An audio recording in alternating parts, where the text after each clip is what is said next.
বল আমাদের হচ্ছে এই যে নিজেদের ক্যান্ডেলের উইকের মধ্যে ক্লোজ দিছে না? জি ভাই জি দিছে। ভাই।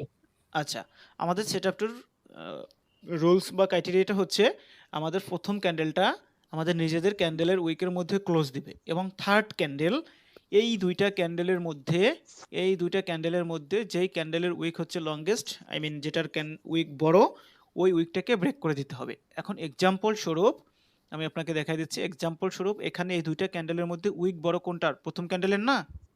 জি জি ভাই। ভাই প্রথমটার। এটা না? আচ্ছা, আমি আর জি একটু ভাই। বড় করে দেখাই, তাহলে আপনার বুঝতে আরো সুবিধা হবে। উইক ধরেন হচ্ছে এত বড়, হ্যাঁ? এখন এই দুইটা ক্যান্ডেলের মধ্যে প্রথম ক্যান্ডেলের উইকটা কিন্তু আমাদের বড়, তাই না? এখন আমাদের ক্রাইটেরিয়া হচ্ছে থার্ড ক্যান্ডেলে আমাদের ওই উইকটাকে ব্রেক করতে হবে, হ্যাঁ? বডি দিয়ে, ডেফিনেটলি কিন্তু বডি দিয়ে। যখনই এরকমভাবে ব্রেক করে দিবে তখন আমরা কি করব? ডাউন ডিরেকশনে একটা ট্রেড প্লেস করে দেবো। ওকে, ডাউন ডিরেকশনে ট্রেড প্লেস করে দেবো। আপাতত কোনো ধরনের কোনো অ্যানাদার কোনো কনফার্মেশন নেওয়ার কোনো দরকার নাই। জাস্ট সেট আপটা হয়েছে, আমি চোখ বুঝে ট্রেড করে দিব। উইন হোক, লাভ হোক, লস হোক, যা হোক, সমস্যা নেই। ওকে, জি ভাই। ওকে। এটা দেওয়ার কারণ হচ্ছে আপনি মার্কেটে ঢুকলেই যাতে বুঝতে পারেন এখানে এই জিনিসটা হয়েছে। ক্লিয়ার? জি ভাই ক্লিয়ার। ক্লিয়ার ভাই। আচ্ছা, এখন এক্সাম্পল স্বরূপ ধরেন এটা কি সিনারি, দুইটা ক্যান্ডেলের মধ্যে থাকবে? হ্যালো, বুঝি নাই, আবার একটু বলবেন। জি ভাই, এটা কি তিনটা ক্যান্ডেলের মধ্যে মানে তিনটা ক্যান্ডেলের মধ্যে হইতে থাকবে? হবে, এর মধ্যে যদি অ্যানাদার আর কিছু থাকে ওইটা হবে না। আচ্ছা, ঠিক আছে। আমি সিনারি আরেকটা ড্র করে দিচ্ছি আপনাকে।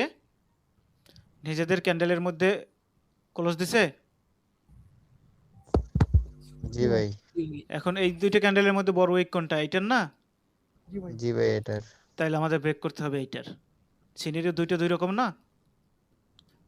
জি ভাই। যে ক্যান্ডেলের উইক বড় হোক, এই দুইটার মধ্যে যে ক্যান্ডেলের উইক বড় হোক, ওই উইকটাকে আমাদের পরবর্তী ক্যান্ডেল মানে থার্ড ক্যান্ডেলের ব্রেক করতে হবে।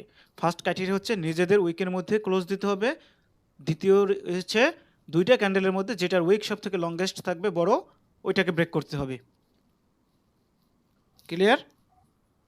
ক্লিয়ার। তারপরে আমরা এখানে একটা এই ক্যান্ডেলে এখানে ডাউন ডিরেকশনে ট্রেড প্লেস করে দেব। ডাউন ডিরেকশনে বলতে রিভার্সাল। সেটা হতে পারে সেলারদের ক্ষেত্রে, আমরা বায়ারদের জন্য যাব। যদি বায়ারদের হয় তাহলে আমরা সেলারদের জন্য যাব। ক্লিয়ার? ক্লিয়ার ভাই। আচ্ছা, এখন এই সিনারিওটা